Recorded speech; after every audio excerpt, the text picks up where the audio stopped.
Netizens, may napansin sa Kim Pao sa airport. May clue sa status nila. Hindi nakaligtas sa matalas na mata ng mga netizens ang isang nakakaintrigang eksena ni Kim Chiu at Paolo Avellino sa airport. Habang tila paalis o pabalik mula sa isang biyahe, may isang maliit, ngunit makabuluhang detalye ang napansin ng mga fans, at ito ang pinag-uusapan ngayon sa social media. Holding hands. Matching outfits. Ano nga ba?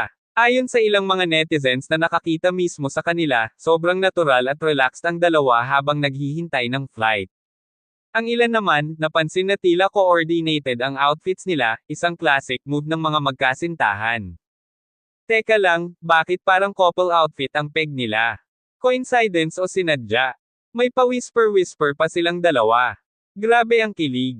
Feeling ko talaga, confirmed na to. Kim Pao is real na talaga. Official na ba o promo lang?